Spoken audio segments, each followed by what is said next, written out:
yo, Señor, de mi dolor? ¿Por qué no sufro yo, Señor, como sufriste? Enséñame, Señor, a ser como tú fuiste. Enséñame a ayunar como ayunaste. Enséñame a triunfar como triunfaste. Enséñame a amar como tú amaste. Pero Señor,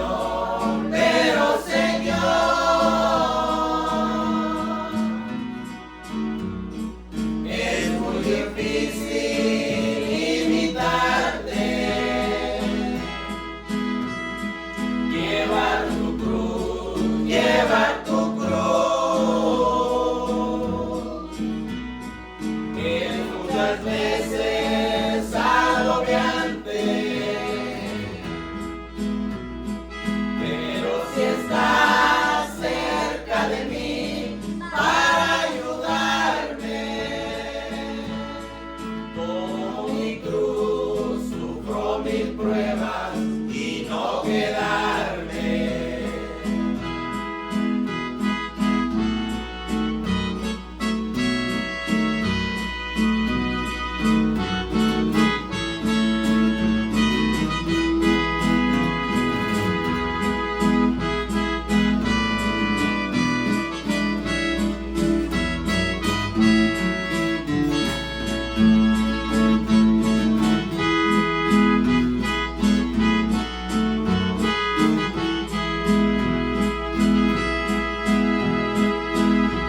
Enséñame, Señor, a ser como tú fuiste.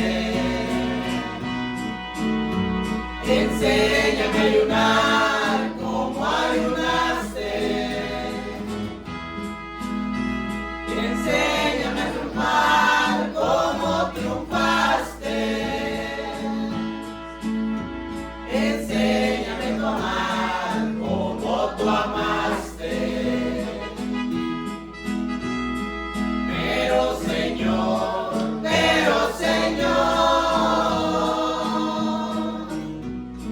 es muy difícil imitarte. Llevar tu cruz, llevar tu cruz. Es muchas veces agobiante. Pero si estás cerca de mí para ayudarme, tomo mi cruz, sufro mil pruebas y no quedarme.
Bueno, pues nuevamente, gracias a Dios por la oportunidad que nos da de poder cantarle.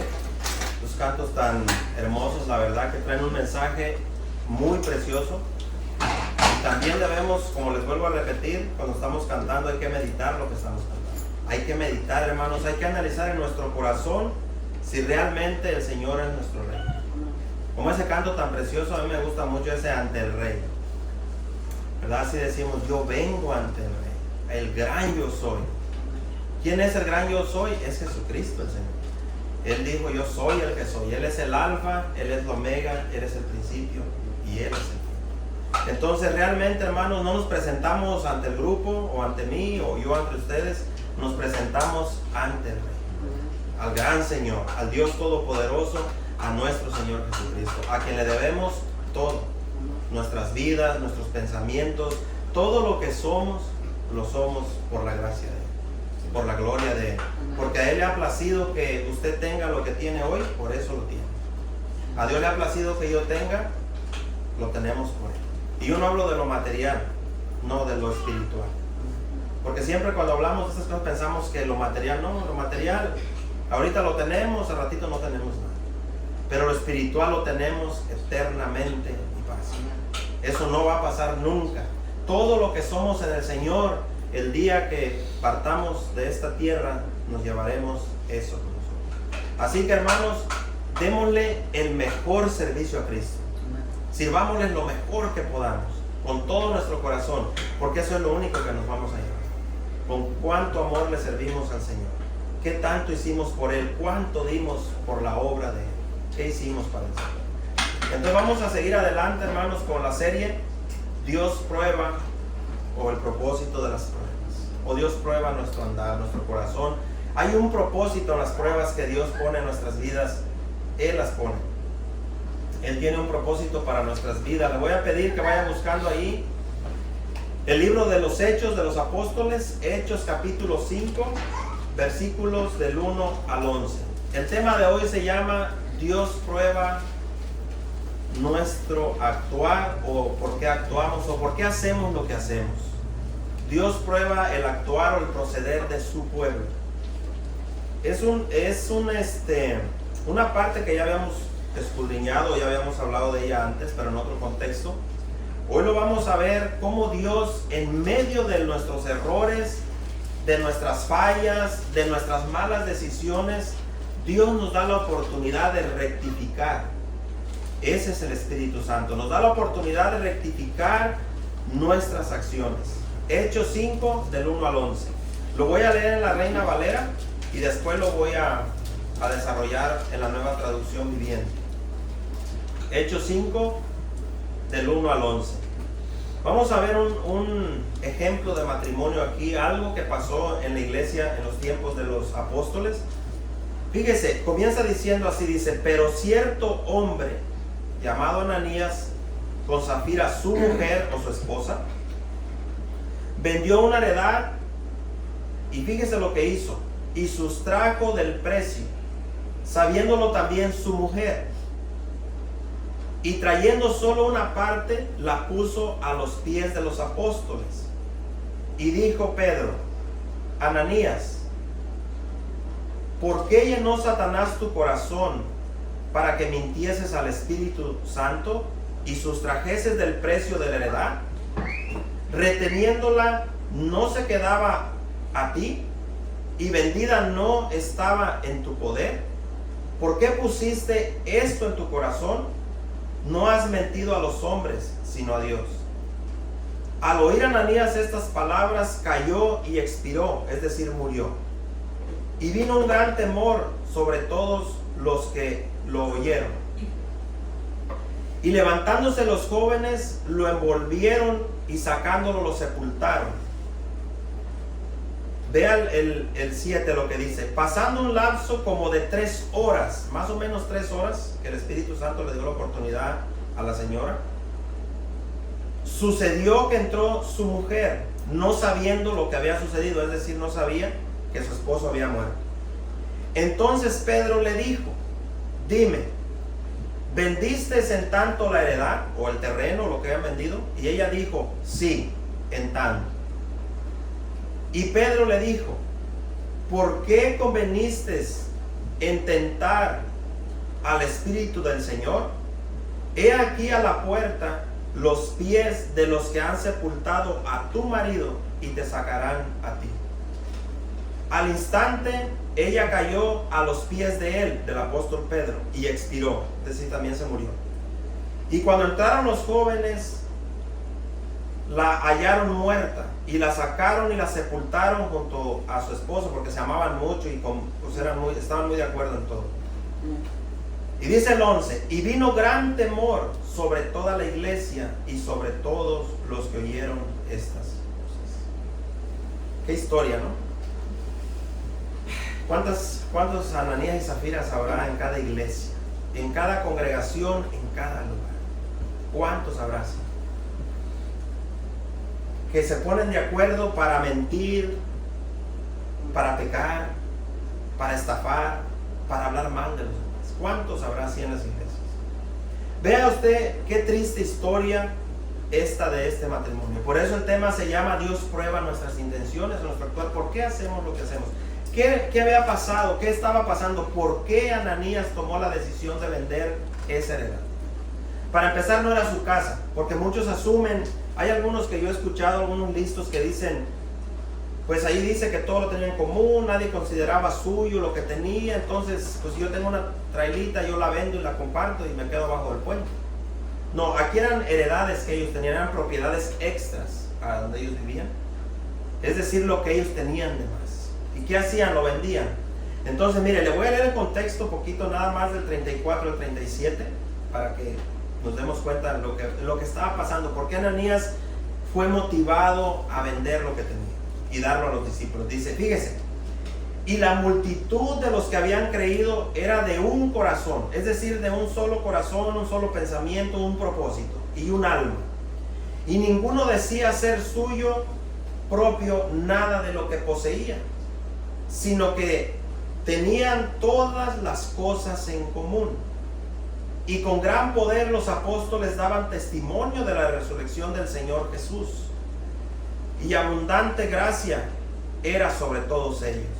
Así que no había entre ellos ningún necesitado, porque todos los que poseían heredades o casas, las vendían y traían el precio de lo vendido. Y lo ponían a los pies de los apóstoles, y se repartía a cada uno según su necesidad. Entonces José, aquí resalta a este José, a quien los apóstoles pusieron por sobrenombre Bernabé, que traducido es hijo de consolación, levita natural de Chipre, como tenía una heredad, la vendió y la trajo el precio y lo puso a los pies de los apóstoles. Aquí nace la intención de Ananías. ¿Por qué resalta a José, a este hombre aquí? Porque él vendió un terreno, una propiedad que tenía una heredad, y él la trae a los discípulos, y seguramente Ananías y su mujer estaban ahí. Entonces Ananías ve este ejemplo, ve lo que pasó. Yo quiero pensar así, que obviamente los discípulos le han de haber dado las gracias a José, como se la daban, yo creo, a todos los que, me imagino, los que traían sus ofrendas a la iglesia, y pues les decían, yo creo, gracias a todos los que están participando de este ministerio, y les reconocían su trabajo. La Biblia no prohíbe reconocer a los que trabajan y a los que dan en la iglesia, al contrario, la Biblia dice reconozcan a aquellos que dan en abundancia, aquellos que trabajan, aquellos que hacen, reconozcan. Sin embargo, no es para darles la gloria, no, es bueno también hablar bien de los hechos de los demás, no solamente lo malo. Pero ¿qué pasó en el corazón de Ananías y su mujer? Podemos ver en la historia que ellos solamente iban a hacer algo aparentemente bueno. Allí es donde está el problema. No estaba el problema en sí en venderlo o en decidir venderlo y traerlo. Por eso es que el Espíritu Santo le dice a Pedro, obviamente lo inspiró para que hablara primeramente con el marido, y le dijo, Ananías, antes de vender lo que tú decidiste vender, porque no fueron los discípulos quienes se lo pidieron. Entonces dice, antes que lo vendieras, era tuyo, ¿no? ¿Para qué lo vendías realmente? Y todavía se fue un poquito más allá. Y dice, y después que ya lo vendiste, cuando obtuviste el precio, lo que te dieron, ¿no era tuyo el dinero? Te lo pudiste haber quedado, ¿no? Incluso, hermanos, a lo que se ve aquí, si hubiera dado la mitad o una parte o lo que fuera, honestamente, sin mentir, siendo sinceros, ¿usted cree que Dios hubiera castigado a Ananías? No. ¿Cuál fue el problema? Entonces, ¿qué es lo que el Espíritu Santo está castigando aquí? ¿Que no dio todo el dinero o la mentira? Entonces, ¿verdad que sí saben? No es el hecho de que no dio todo, porque muchos asumen y dicen, ya ven, hermanos, y los que son bien listos para estafar a la iglesia, para sacarle el diezmo y la ofrenda al pueblo de Dios, le dicen, ya ven, si usted ganó 550 son del Señor, y no se quede con nada porque le va a pasar lo a Ananías y Zafira. Cuidado, no le robe al Espíritu Santo. No, aquí el tema no es la cantidad. No, aquí el problema fue la mentira. El mentir. Eso es lo que el Señor castigó. No fue el hecho de que no dio todo el dinero. No, fue la mentira. Por eso es que Pedro le pregunta, ¿eso es lo que recibiste por la heredad? Sí. Livianamente contestó Ananías. Entonces, ¿qué estaba haciendo Dios probando el corazón de Ananías? ¿Para qué? Para ejemplo de todo, ¿no? De todos los que están en la iglesia en esos tiempos. Y ahora es ejemplo para nosotros. Le pregunta y él dice, sin ninguna preocupación, hermanos. Es bien preocupante, en serio, hermanos. Es de ponerse a pensar cuando usted contesta sabiendo que está mintiendo. Cuando yo contesto algo que afirmo yo que así es, cuando yo sé que es mentira. Dios prueba nuestra forma de actuar y prueba cómo somos realmente, qué tan honestos somos. Entonces mire cómo dice en esta versión, en la Nueva Traducción Viviente. Déjenme tomar agua porque me seco.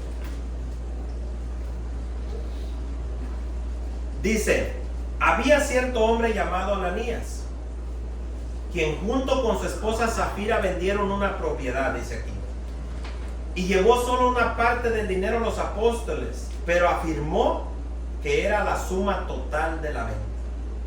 Y aquí viene, a mí me gusta cómo lo traduce esta versión, porque dice, con el consentimiento de su esposa. Es decir, ella estuvo de acuerdo. Quiere decir que él le compartió a ella. Aquí nos da evidencia de que ella le dijo, ¿sabes qué? No vamos a dar todo. Vamos a dar una parte, pero vamos a decir que eso fue lo que nos dieron por el terreno. Entonces, con el consentimiento de su esposa, se quedó con el resto de la venta, dice en esta versión. El 3 dice, entonces Pedro le dijo a Ananías, fíjese, aquí hay algo interesante, le dice, ¿por qué has permitido que Satanás llenara tu corazón? Le voy a hacer una pregunta. ¿Quién es el padre de la mentira? Entonces ahí ya empieza a cobrar sentido esto, ¿no? Le dice, ¿por qué, Ananías? ¿Por qué has permitido? Aquí no está diciendo Satanás te obligó, te engañó, no. Cuando nosotros mentimos y hablamos la mentira, ¿fue consciente o inconscientemente? Nosotros lo permitimos, ¿no? Nosotros somos responsables de nuestras acciones. Por eso le dice, ¿por qué permitiste que Satanás llenara tu corazón? Mire, con esa pregunta es para que Ananías hubiera caído arrepentido, gritando, llorando. Pero no vemos eso. Le mentiste al Espíritu Santo y te quedaste con una parte del dinero. Ve al 4. La decisión de vender o no la propiedad fue tuya. Ahí ya le está diciendo, tú fuiste el que decidió venderla, sí o no, fue tu decisión. Y luego le dice, y después de venderla, el dinero también era tuyo para regalarlo o no. Es decir, pudiste haberlo hecho o no, el dinero seguía siendo tuyo. Es decir, fíjese lo que le está diciendo Pedro, hasta ahí no habías pecado. Decidiste venderla, era tu problema, recibiste el dinero y todavía el dinero era tuyo.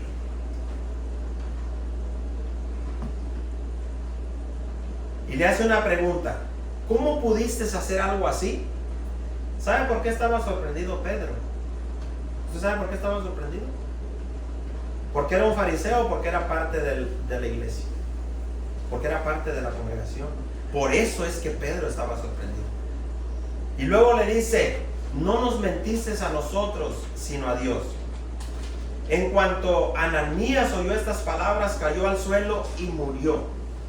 Todos los que se enteraron de lo sucedido quedaron aterrados. Dice el 6.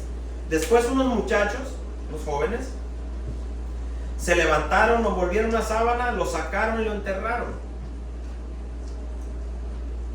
Fíjese, Zafira, su esposa, pasaron más o menos 3 horas cuando aquel fue a entregar la ofrenda. Pasaron un lapso de 3 horas cuando ella llega. Fíjese, como 3 horas más tarde entró su esposa sin saber lo que había pasado. Nadie le había dicho: ¿sabes qué? Tu marido cayó muerto, se lo fulminó el Espíritu Santo. Nadie le contó. Entonces, fíjese cómo es Dios de bueno, que le da la oportunidad a cada uno individualmente. Por eso es que nuestra responsabilidad, hermanos, de nuestra relación con Dios no depende de los demás. Es personal. Es cada uno. Entonces, como 3 horas más tarde, entró su esposa sin saber lo que había pasado. Y Pedro, fíjese lo que hace. Pedro le preguntó: esta es la oportunidad, la misericordia de Dios sobre Zafira. Le dice: ¿fue todo el dinero que tú y tu esposo recibieron por la venta de su terreno? Tenía una oportunidad de decir la verdad, sí o no, pero se quedó. Y fíjese lo que hace. Sí, ella contestó, sí, contestó ella. Ese fue el precio que recibimos. Ese fue el total. Y Pedro le dijo: ¿cómo pudieron ustedes dos siquiera pensar en conspirar para poner a prueba al Espíritu del Señor de esta manera? Los jóvenes que enterraron a tu esposo están justo afuera de la puerta. Ellos también te sacarán cargando a ti.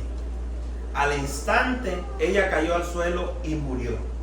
Cuando los jóvenes entraron y vieron que estaba muerta, la sacaron y la enterraron al lado de su amado esposo, de su esposo. Gran temor se apoderó de toda la iglesia y de todos los que oyeron o los que escucharon lo que había pasado. Ay, hermanos, ¿sí alcanza a ver la misericordia de Dios? ¿Cómo deberíamos de ser un matrimonio cristiano? ¿Qué deberíamos de hacer cuando uno del matrimonio escucha o sabe que el otro está mal? ¿Cubrir la maldad del otro o ayudarlo a salir de la maldad? Ayudarlo, ¿no? ¿Por qué? Porque Dios ve cómo actuamos. Allá en la casa, en la trailita, en la casa, aquí, en la iglesia, afuera. Él sabe lo que estamos haciendo. Él sabe lo que estamos tramando. Él sabe lo que platicamos ahorita en la mañana. Él sabe lo que platicamos anoche. Él sabe lo que platicamos hace 2 días, 3 días, hace una semana. Él sabe todas las cosas. Todas las cosas. Él sabe por qué hacemos lo que hacemos, por qué actuamos como actuamos. Él sabe si mi sonrisa de hoy es genuina y Él sabe si mi sonrisa es fingida. Él lo sabe todo. Él sabe por qué está usted hoy aquí y sabe por qué estoy yo aquí. A Él no lo podemos engañar. Entonces, hermanos, qué importante es que pensemos bien cada vez que vamos a hacer algo para Dios. Cualquier cosa que vayamos a hacer, lo que vayamos a hacer para Dios, es muy importante que lo pensemos muy bien primero. ¿Por qué lo estamos haciendo? ¿Para qué lo estamos haciendo? ¿Por qué lo estamos haciendo? Tenemos que estar seguros que nuestras intenciones no estén incorrectas con la voluntad de Dios. ¿Cómo saber que mis intenciones son buenas para con Dios? ¿Cómo nos damos cuenta de eso? Ahorita vamos a ver. No nos vaya, hermanos, a suceder como estas personas, que estemos haciendo, fíjese, las cosas para presumir. Ay, hermanos, ¿por qué creen que lo estaba haciendo Ananías? Para presumir. ¿Usted sabe qué es presumir? Para que le aplaudan. Para que recibir gloria de quién? De los hombres. Y el Señor Jesús dijo: no busques tú la gloria de los hombres, porque si tú buscas que los demás alaben lo que haces y quieres que ellos te feliciten, dijo el Señor Jesús, tú ya tienes ¿qué? Tu recompensa. Recompensa de hombre buscaste, recompensa de quién tienes, de hombres. ¿Y de qué sirvió? Entonces debemos de tener mucho cuidado, hermanos, que todo lo que hacemos no sea para presumir a nadie. No tenemos que presumirle a nadie. Tampoco que sea para competir con nadie. Nosotros no estamos compitiendo, hermanos. Aquí no es una carrera de competencia. Aquí no es para competir con nadie en la iglesia. Yo predico mejor, yo canto mejor, yo hablo mejor, yo enseño mejor, yo leo la Biblia mejor. El hermano no respeta comas ni puntos, ni hermano le echa la exclamación ni el signo de interrogación. Pero cuando yo leo como poeta, a mí sí me entienden. ¿Y el corazón? ¿Cómo está ese corazón? ¿Cuál es la intención cuando usted lee la palabra de Dios? ¿Qué intención tiene? O cuando usted le va a enseñar a alguien, ¿para qué? Entonces no estamos compitiendo con nadie. Aquí no estamos compitiendo. Tampoco hay que tener mucho cuidado que lo que estamos haciendo no sea para aparentar que somos mejores que los demás. Esa es una parte, hermanos, muy peligrosa. Aparentar que somos mejores que los demás. ¿Usted cree que este matrimonio no estaban aparentando que estaban haciendo algo bueno para los demás? Era una apariencia lo que estaban haciendo.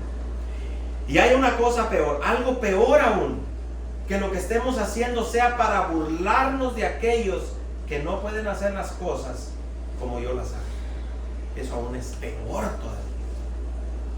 Que a propósito yo le diga a un hermano, a ver hermano, a ver lea esa parte de la Biblia, yo quiero ver cómo la lee usted. Y el hermano comienza a leer y yo, no, el hermano, ni le entendí lo que leyó, leyó rápido. Pero cuando yo leo, todo se entiende. Eso ¿sabe qué es? Burlarse de los demás. Y acuérdense que Dios ve las intenciones del corazón. Por eso se llama Dios prueba. Y a ellos los probó, les dio la oportunidad, probó su corazón. ¿Para qué? ¿Para qué lo hizo el Señor? Para que ellos demostraran que lo que estaban haciendo realmente lo estaban haciendo para su pueblo y para Él. Porque esa era la intención, ¿no? Ayudar a los pobres, a los necesitados, a los que no tenían hogar, a los que a lo mejor no tenían que comer. La intención era, le voy a hacer una pregunta, ¿la intención era buena o no? Parece buena, ¿no? La intención. ¿Quién la condena la intención? ¿Sabe cuál es el problema? Que la motivación del corazón no fue la correcta. Entonces, hay que tener mucho cuidado, hermanos. ¿Por qué hacemos lo que hacemos? ¿Por qué estamos haciendo las cosas? Imagínense, si yo canto, vamos a suponer así, yo canto. Y voy a decir entre comillas, yo canto bien, por ejemplo, el hermano que va a cantar bien, pero voy a poner entre comillas, porque no va a decir después el hermano ya presumió. Vamos a suponer que yo canto bien. El otro que está allá canta no muy bien. Entonces yo me burlo de aquel que no canta bien. ¿Usted cree que Dios está agradado de eso? No, por supuesto que no. Las hermanas, aquí me voy a meter un poquito más a la cocina. Cuando hacemos comida a veces allá al año o al mes, a los 2 meses que nos juntamos como iglesia para hacer comidas. Y andamos viendo. Las tortillas no están buenas. ¿Quién las hizo? Esa comida tampoco. A mí me gusta más así. ¿Usted cree que Dios aprueba esas cosas? ¿Cree que aprueba esa forma de actuar y que Dios está así como en este tiempo los hechos congregados? Dice en el contexto, todas las cosas eran de un mismo sentir, un mismo corazón, eran un alma todos juntos, pero siempre hay manzanas podridas. Todos estaban felices, contentos, compartiendo, pero había unos que no. Estaban podridos, pero estaban en medio, ¿no? ¿Y qué hizo el Espíritu Santo? ¿Lo dejó oculto o lo sacó? Lo sacó y los fulminó. Porque en lugar de hacer las cosas para Dios, las estaban haciendo para nosotros. Y qué triste, hermanos. Es bien triste Es bien triste que yo me esté preocupando para predicar, que los hermanos vean que predico bien. Que a mí me preocupe más su opinión de ustedes que la de Dios. Es bien triste que yo esté preocupado. ¿Será que a los hermanos les irá a gustar cómo predico? ¿Será que les va a gustar hoy el mensaje? Es que aquí no estamos para eso. No, hermanos, estamos para agradar a Jesucristo, el Señor. Es más, le voy a decir algo. El Señor sabe por qué traigo este tema hoy. Sabe lo que motivó mi corazón. Y yo le voy a dar cuenta, ¿sabe?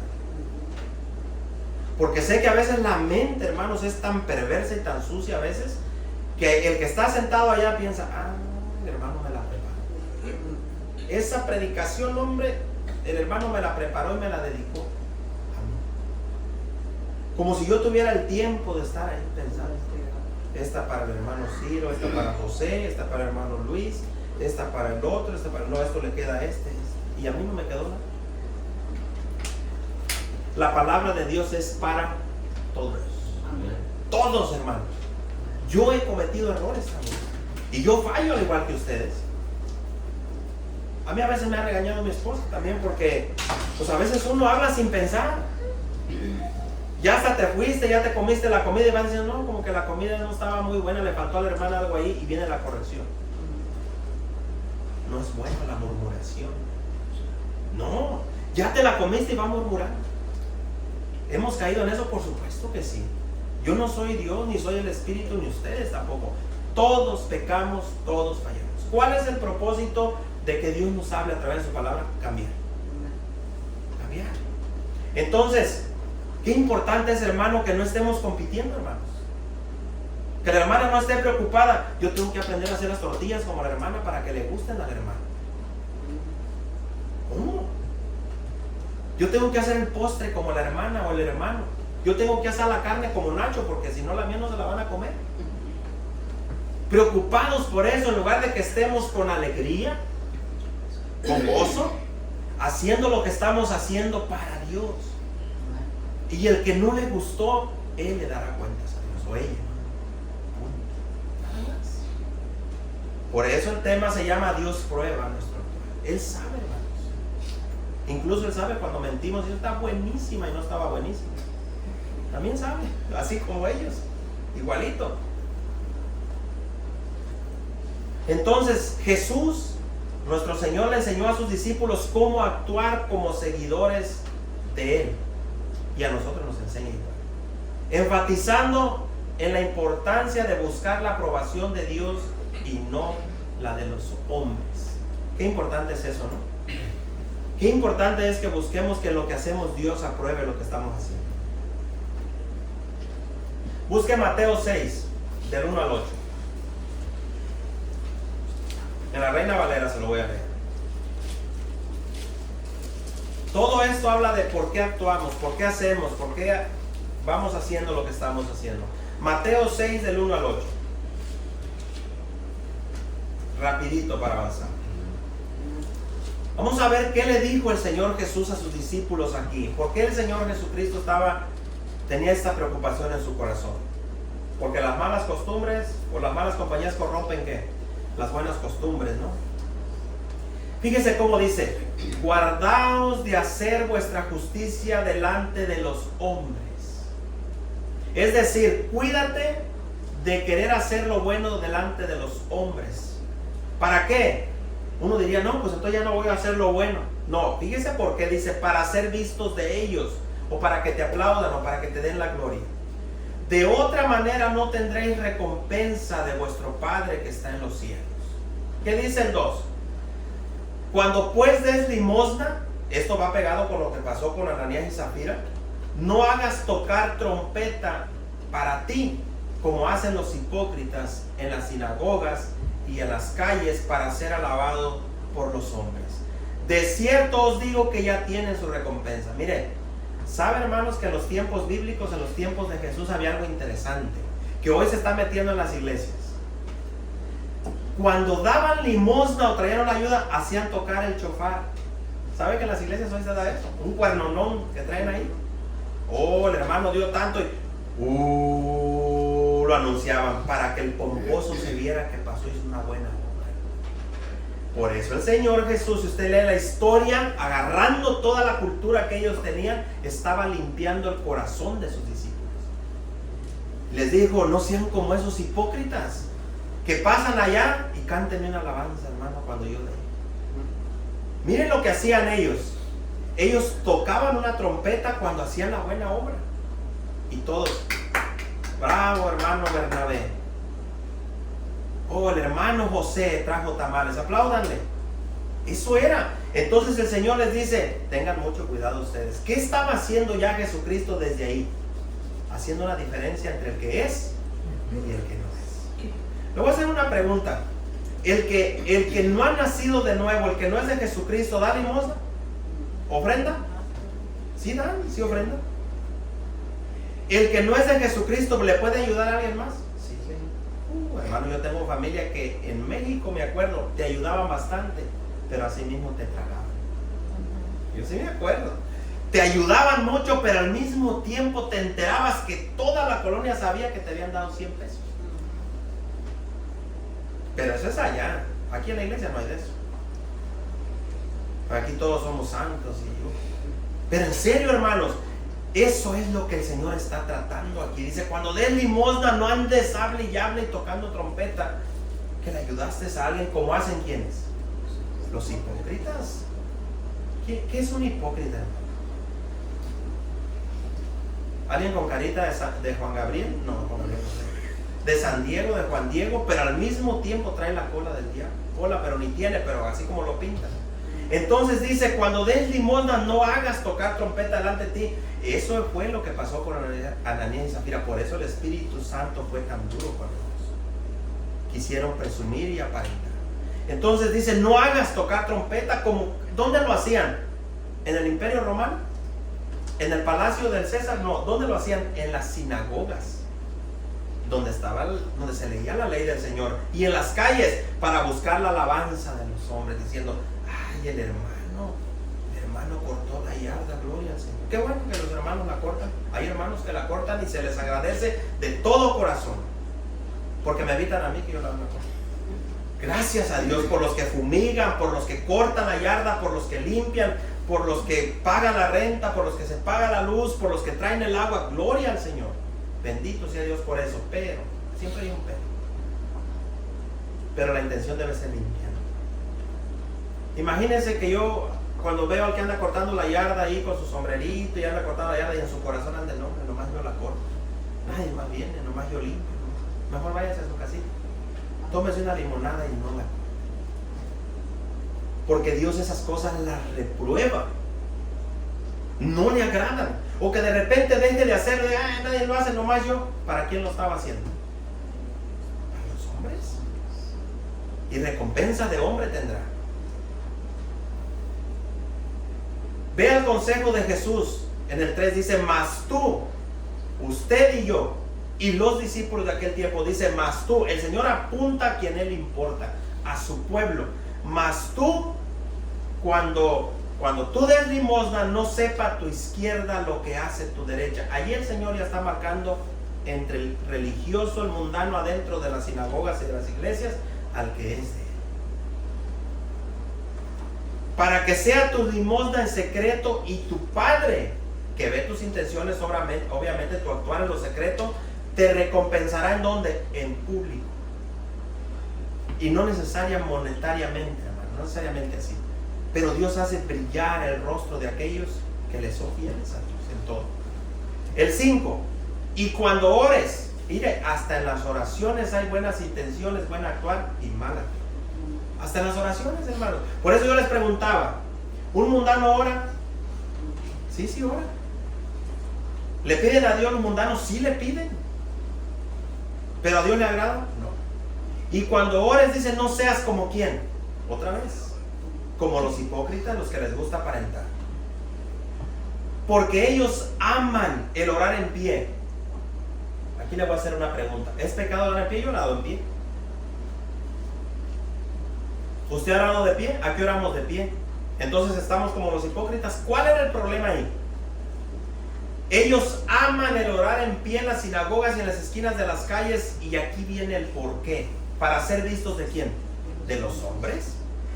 Para ser vistos de las personas. De cierto os digo que ya tienen su recompensa. ¿Sabe que aún en la oración podemos pecar? Podemos estar orando y hay gente así que dice: a mí me gusta mucho cómo ora el hermano o la hermana. Tienen unas oraciones tan poderosas, tan llenas de unción. No sé, cuando ora el hermano, yo siento la diferencia. Y cuando ora el otro, pues sí es cristiano, pero como que su oración como que no me llega. Idolatría total. Mire, aún en las oraciones, hermanos, podemos tener palabras rebuscadas. Oh, Espíritu del Señor. Y comienzan, hasta cambia la voz y hasta le echan: Señor, te pido, y le echan un relajo ahí. ¿Para qué? Hermanos, yo he pasado por cosas donde han dado las iglesias, hermanos, en aquel tiempo. Mire, yo llegué a ver personas literalmente con sus manos así enfrente. Así.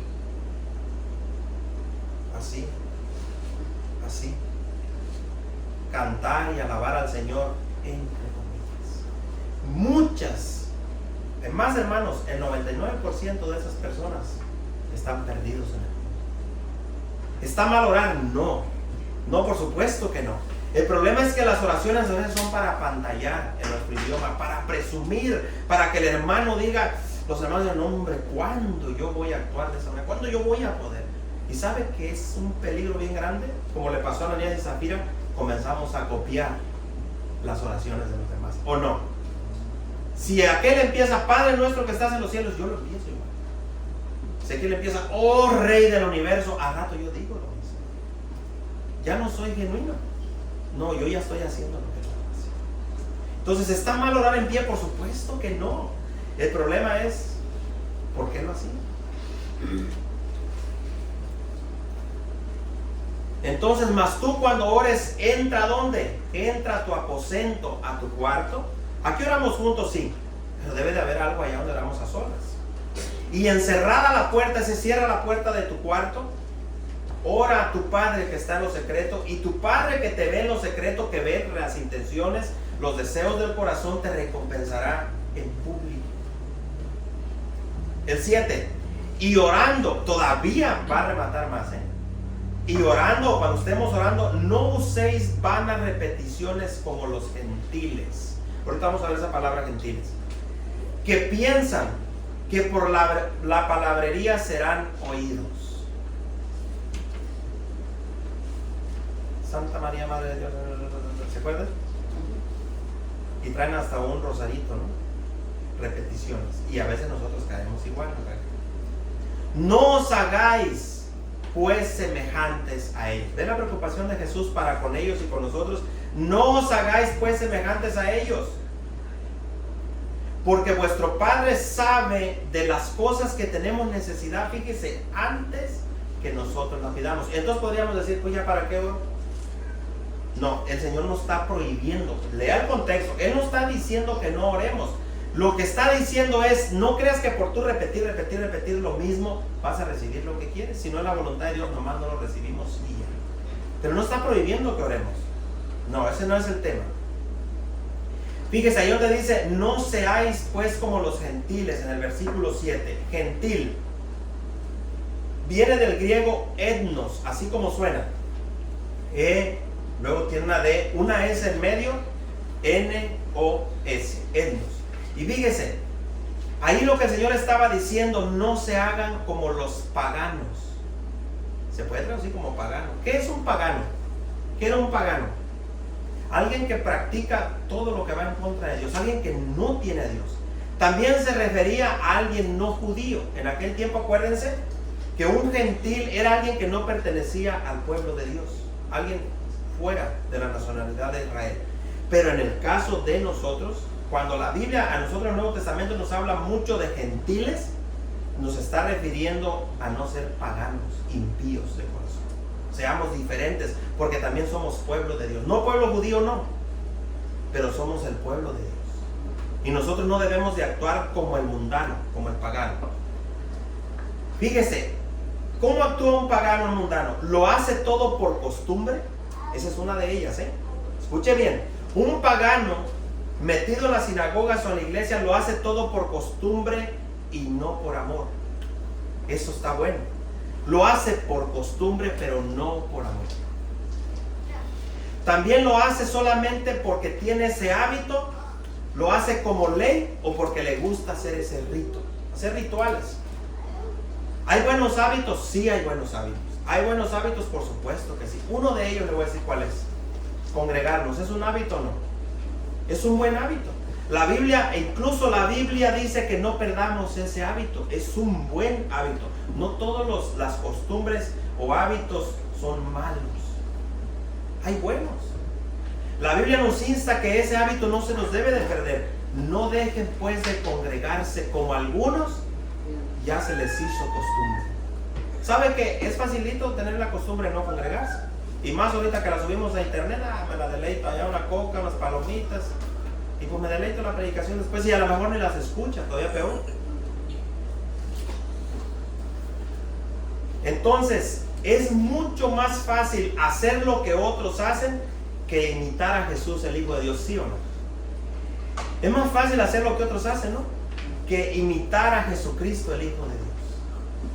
Mire, por ejemplo, el Señor Jesús dice: ámense como quien, como Jesús nos ha amado, ¿no? Perdónense como Él nos ha perdonado. Pero ¿qué es más fácil? ¿Pagar mal por mal? ¿No es más fácil? Facilísimo. Actuar como un gentil, como un pagano, como alguien que no tiene el Espíritu Santo. Tú me haces algo, yo te hago algo. Tú me contestas, yo te contesto. Tú no me atiendes, yo no te atiendo. Tú no me cuidas, yo no te cuido. Tú me maltratas, yo te maltrato. Tú me hablas bien, yo te hablo bien. Tú me amas, yo te amo. Así actúa el pagano, ¿no? El pagano así es, el mundano, el que no tiene el Espíritu Santo, actúa conforme a lo que le hacen, así contesta y así responde y así se comporta. Pero nuestro actuar debe de ser diferente. Qué fácil es así, ¿no? Si me sirves, te sirvo. Si me respetas, te respeto. Si no me respetas, no te respeto. Si me levantas la voz, te levanto la voz. Si me das una cachetada, yo te pongo dos. ¿Eso dice la Escritura? Pero ¿qué es más fácil entonces? ¿Imitar a Jesús o imitar al hombre? Y más, hermanos, cuando somos gallitos de pelea, aún más todavía. Más fácil. Entonces, deberíamos hoy, hermanos, preguntarnos una pregunta: ¿por qué estamos aquí? Esa es la primera pregunta, la que quiero que se la lleve en su mente. ¿Por qué está usted hoy aquí? ¿Por guardar las apariencias o porque ama a Cristo? ¿Por qué estamos aquí? ¿Por costumbre? ¿Porque tenemos qué? ¿Un hábito nada más muerto?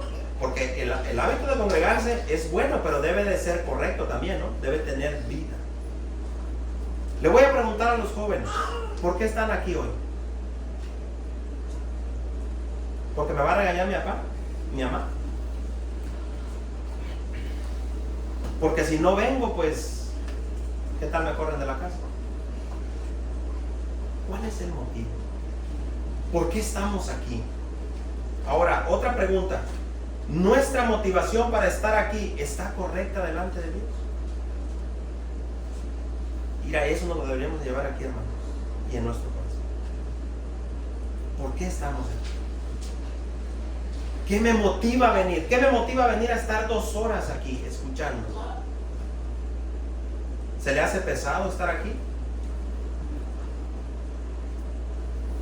Vaya a Lucas 11, 37 al 54. Lucas 11, 37.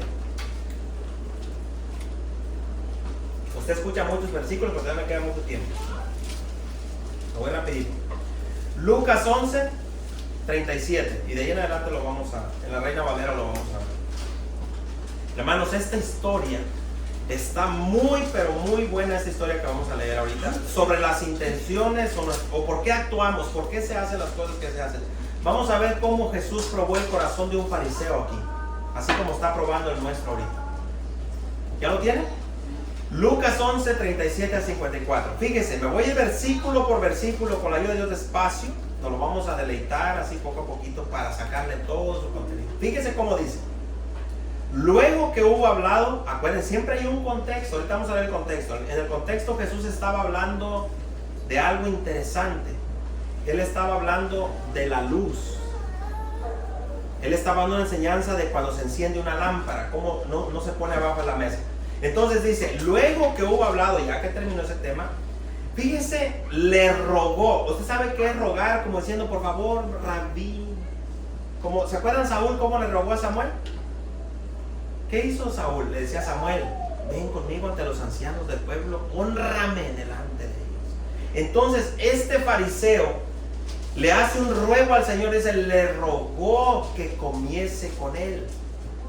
Es decir, le dijo, maestro, entra conmigo, dame el honor y entra a mi casa, entra conmigo. Fíjese bien, y entrando Jesús en la casa, ¿qué hizo el Señor?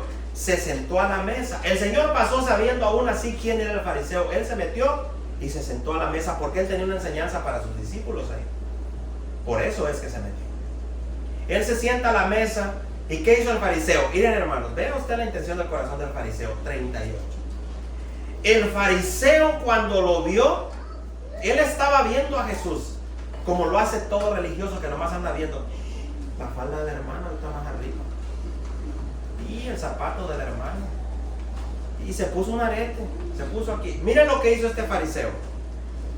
El fariseo, cuando lo vio, él de repente se extraña, se sorprende de algo. ¿Qué fue lo que a este fariseo le sorprendió del Señor? Él se quedó como, Jesús, mira. ¿Y qué hizo? Se extrañó de que no se hubiese lavado las manos antes de comer. Mire qué pecado tan grande. Mire de lo que se extrañó el fariseo que lo invitó a comer. Él estaba extrañado de que, siendo el rabí, el Señor Jesús, el maestro, no se lavó las manos para comer. ¿Qué falta tan grande cometió Cristo? 39. Fíjense que el fariseo no dijo nada, no es que le haya dicho a Jesús, oye Jesús, no te lavaste las manos. No, pero acuérdense que el Señor ve las intenciones del corazón. Él lo sabe todo.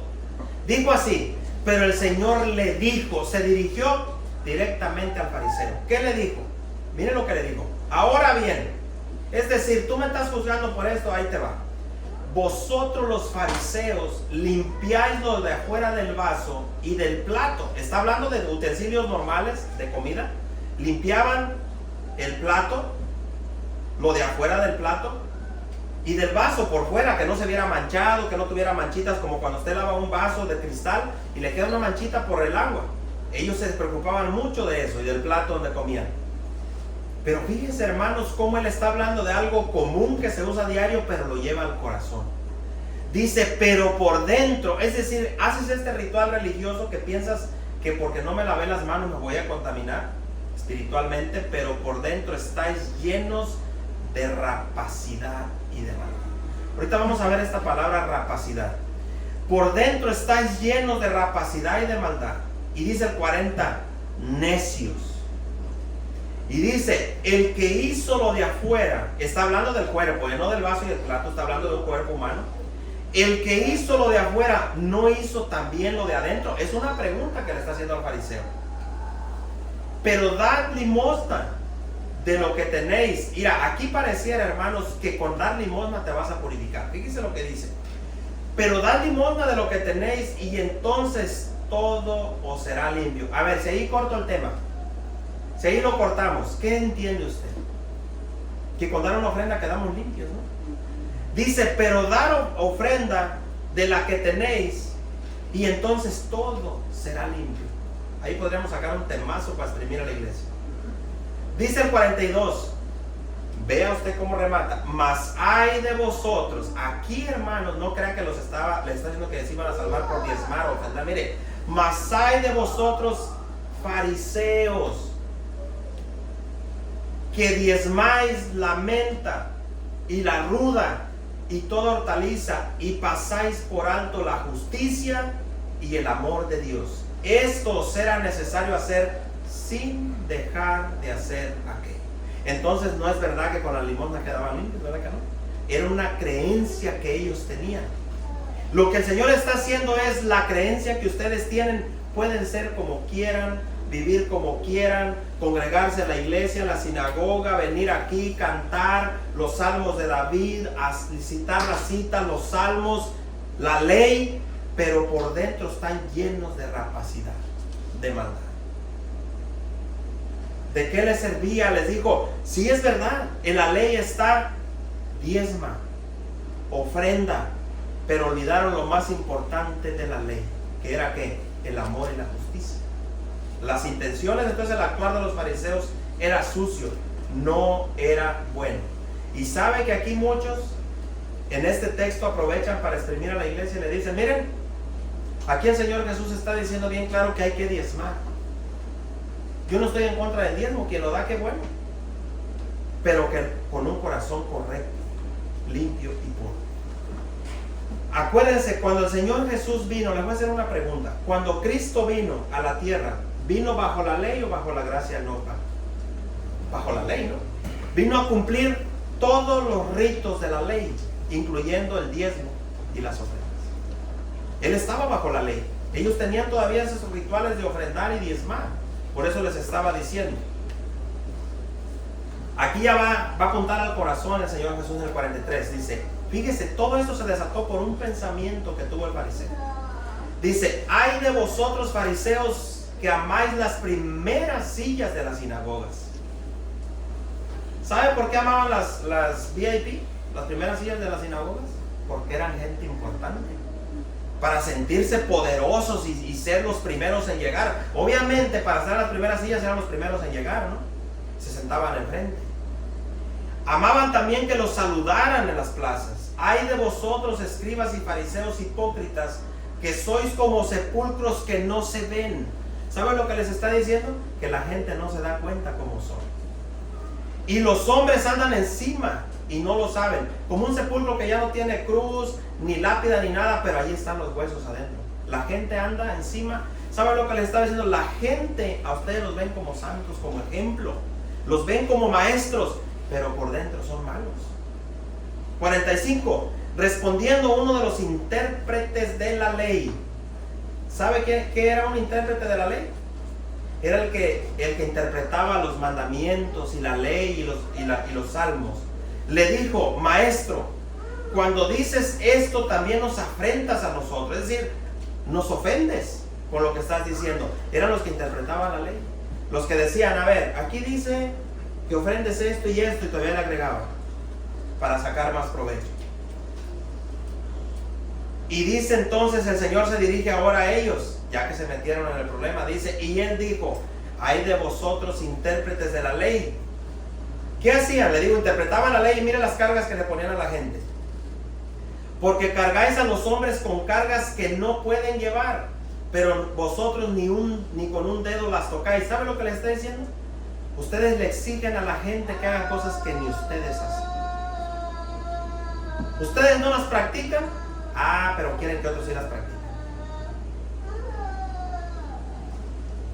47. Ay de vosotros que edificáis los sepulcros de los profetas, a quienes mataron vuestros padres, de modo que sois testigos y consentidores de los hechos de vuestros padres, porque la verdad ellos los mataron y vosotros edificáis los sepulcros. 49.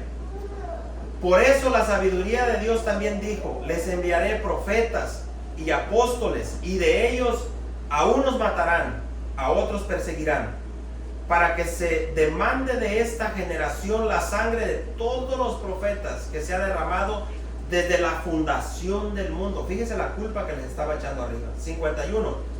Desde la sangre de Abel, del primer asesinato que hubo, hasta la sangre de Zacarías que murió entre el altar y el templo.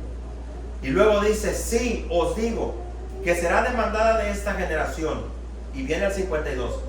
Ay de vosotros intérpretes de la ley, porque habéis quitado la llave de la ciencia, es decir, se apoderaron de todo lo que era de Dios. Vosotros mismos no entráis, y a los que entran se lo impiden o se lo impedís. 53. Diciéndoles él estas cosas, los escribas y los fariseos comenzaron a estrecharle en gran manera y a provocarle a que hablase de muchas cosas, acechándole y procurándole cazar alguna palabra de su boca para acusarle. ¿Estaban llenos de rapacidad o no? Estaban estas gentes según muy, pero muy adoradores de Dios. Pero mire cómo se pusieron cuando Jesús les dijo la verdad. Cómo actuaba su corazón de ellos. Estaban como un lobo rapaz cazándole al Señor Jesús. Un error quería mirarle. Una falla para acusarle. ¿Sabe que si hay mucha gente en las iglesias, hermano? Aquí le voy a decir algo que a lo mejor no le va a gustar. Hay mucha gente en las iglesias como ellos. Están al pendiente de los errores y los defectos de los demás. Como un lobo rapaz. Nomás están viendo y cazando que usted diga una palabra que a su propia opinión para usted es mala. Y lo destruyen. ¿Qué hermano va a hacer? Mira lo que dijo. Y nomás están buscando de qué acusar a los demás. Un actuar. Una forma. Cómo se vistió, cómo vino hoy para decir, mira. Y dice que es cristiano. Es un espíritu fariseo ese. Le voy a decir algo. Dios, hermanos, a nosotros, a la iglesia, no nos llamó a condenar, ¿verdad que no? Nosotros no fuimos llamados para condenar a nadie. Ni para decir, fulano ya está en el infierno. Ese ya no tiene perdón. Ese ya se perdió y jamás se recuperará. No. Nosotros fuimos llamados a tener misericordia. Fuimos llamados a bendecir. No fuimos llamados a callarnos ante el pecado de los demás, no. Podemos hablar, podemos aconsejar, podemos exhortar, pero no como el fariseo este que nomás estaba cazando y no se lavó las manos Jesús. Y es el maestro. Como hoy, yo sé que hay gente, sabe que ahorita que estoy predicando sin la camisa manga larga, hay muchos que, un pastor, y predica sin camisa manga larga y sin corbata y color melón la playera, qué pecado. No se vistió como un pastor. Le voy a hacer una pregunta, ¿cómo se viste un pastor? Como el juez de la corte, porque yo he visto muchos abogados y jueces igual, policías, violadores, asesinos, bien vestidos. Ahora, con esto no estoy diciendo que no se viste uno decente, correctamente, sí, pero sabe que cuenta mucho acá, adentro. Por eso el tema se llama Dios prueba nuestro actuar. ¿Por qué hacemos las cosas, hermano? ¿Por qué usted se viste como se viste? ¿Para qué? ¿Para presumir? ¿Por qué se trajo la Nike? ¿Para qué traemos el carrazo? ¿Por necesidad o por presunción? Todo cuenta, hermanos. Todo cuenta. Dios sabe por qué. Entonces, en el contexto, Jesús les está hablando cómo debe de alumbrar alguien que tiene el amor de Dios en su corazón. Miren, Lucas 11, 33 al 36, para ir al final. Dice así. Fíjese lo que el Señor les estaba hablando cuando este fariseo lo invitó a la casa. Es decir, él dijo, en su corazón dijo, yo quiero ser como ese que está diciendo el Señor. Yo quiero ser luz en mi casa para el Señor. Dice, nadie pone en lo oculto la luz encendida. ¿Quién enciende una luz y le pone una sábana oscura arriba? Pues no tiene sentido. Ni debajo del almud, sino en el candelero. El candelero iba en la pared, allá pegado arriba, para que se mirara. Para que los que entran vean esa luz, o vean la luz. Dice el 34, la lámpara del cuerpo es el ojo. Cuando tu ojo es bueno, también todo tu cuerpo estará lleno de luz. Pero cuando tu ojo es maligno, también tu cuerpo está en tinieblas. 35. Mira pues, no suceda que la luz que hay en ti sean tinieblas. Esta es una advertencia muy seria, hermano. La voy a volver a leer. Mira pues, eso es para usted y para mí. Tengan cuidado de que no vaya a ser o suceda que la luz que hay en ti sean tinieblas. Es decir, se lo voy a parafrasear más fácil. Hay que tener cuidado de que mi cristianismo que yo digo tener, ese cristianismo esté lleno de oscuridad. Solamente cristianismo de palabras. pero mi actuar va en contra de lo que Dios dice, puras tinieblas. 36.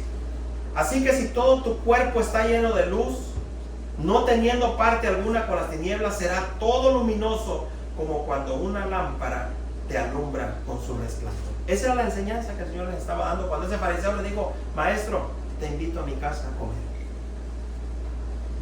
Qué bonito, no parecía bueno, pero sus intenciones no eran buenas. Mire, rapacidad del griego harpaje, así como suena.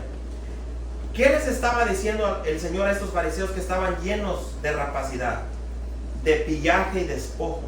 ¿Saben para qué interpretaban la ley ellos? ¿Para qué creen? La interpretaban para robar a la gente. Le robaban los diezmos y le robaban las ofrendas y despojaban a las viudas de sus heredades y sus propiedades.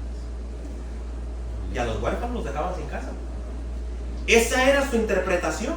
Por eso el Señor les dijo, están llenos de despojo y de robo, de mentiras para aprovecharse del pueblo en aquel tiempo.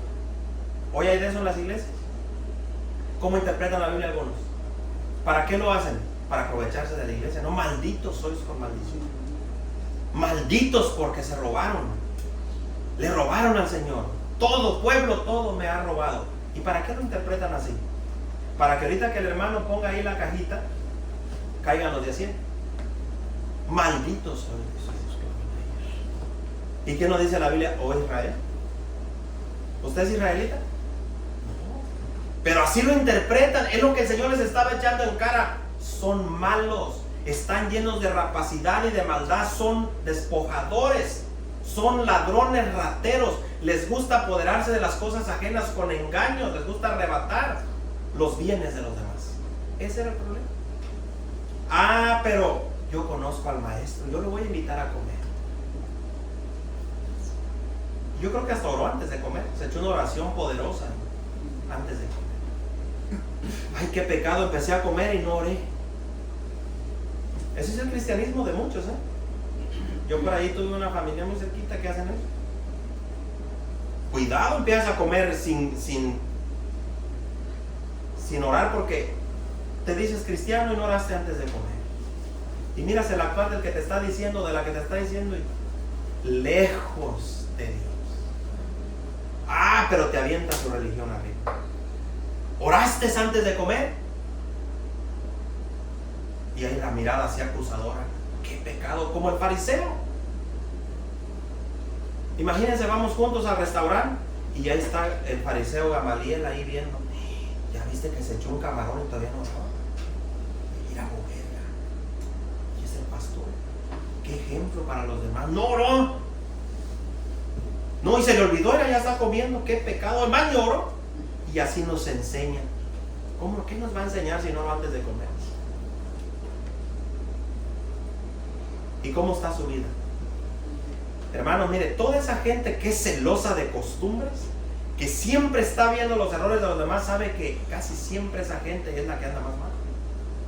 Pero está nomás un día. Porque es bien fácil tener un corazón así. Póngase de pie, vamos a ver.